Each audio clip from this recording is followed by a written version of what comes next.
I'm Chef Paulette, and today we're going to be making some fresh pasta dough. We're going to make the dough by hand and use this little handy dandy pasta machine. So if you have one of these at home, this would be a great recipe for you to know. If not, this is really good to know. This is how pasta comes together. So this is my favorite recipe. It's pretty easy. I have in this bowl 2 cups of all-purpose flour and just a pinch of salt. So I like to whisk it around just with a regular fork so the salt gets distributed into the flour. The next thing we're going to add, and this is one of the few ingredients, are 3 eggs. So I'm going to break these 3 eggs into a bowl and just whisk them a little quickly.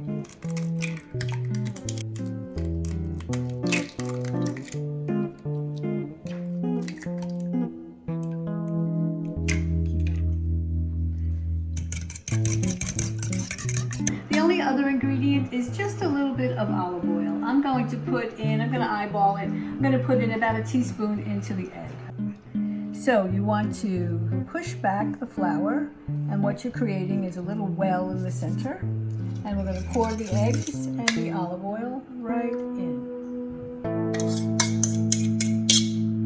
From there, I just start to whisk and pull in the flour little by little.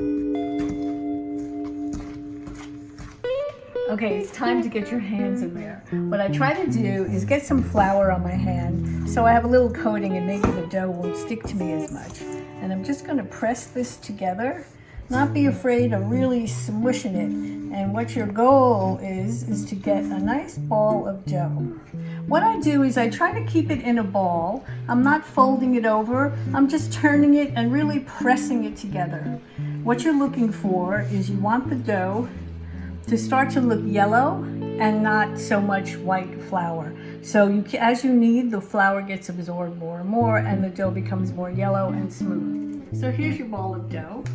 And that's kind of pretty much perfect right there. So what you want to do is you wrap it in some plastic and let it sit at room temperature for about half an hour. It's good to let dough rest a bit after you worked it, and then you're ready to start making your pasta. By the way, this is about 1 pound of dough, so when you make your pasta, you're making about 1 pound of pasta. Sometimes I use half of it for ravioli and half of it for another shape. So what I do is work with 1/4 of the dough at a time. So I'm going to cut this into 4s. And then it's easier to go through the machine if there's not such a large bunch of dough. Your pasta machine. Your pasta machine has a dial with numbers, and as the numbers advance, the rollers change. So mine starts at 0, and as I go to 1, 2, 3, 4, these rollers come in closer and closer and closer together, and as you put the pasta through, it gets thinner, and longer and longer. Okay, so your 1/4 of dough. All you do is just flatten it out. Don't worry about shape or anything like that.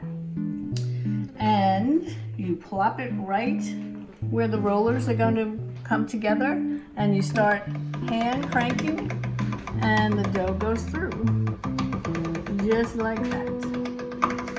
Okay, now for the first number, I just fold this into 3, and I put it back into the machine at the same number.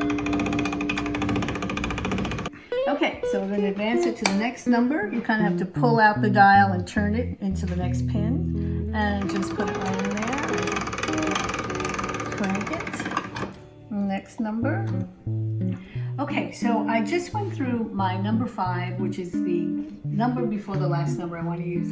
You can see how long this is and how a little unwieldy it is. So sometimes I just cut the piece in half so I can work with it by halves and put it through my last number, which is going to be number 6.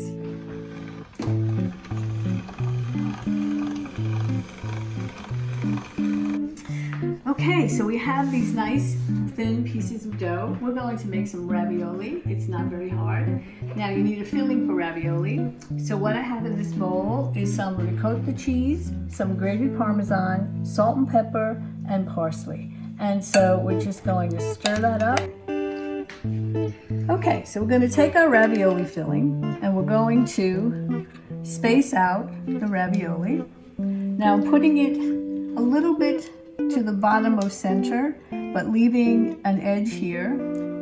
So just fold this over and bring it to the edge so that the two edges meet.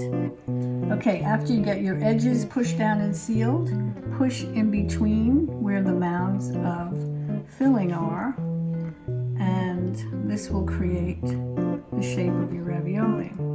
And then all you have to do is cut in between. You can use a knife, or you can use like a pizza cutter.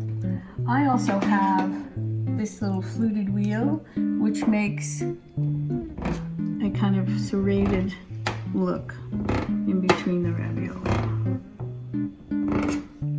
And then you just pick them up, and there's your ravioli. You could cook with me live every week in my Zoom cooking classes.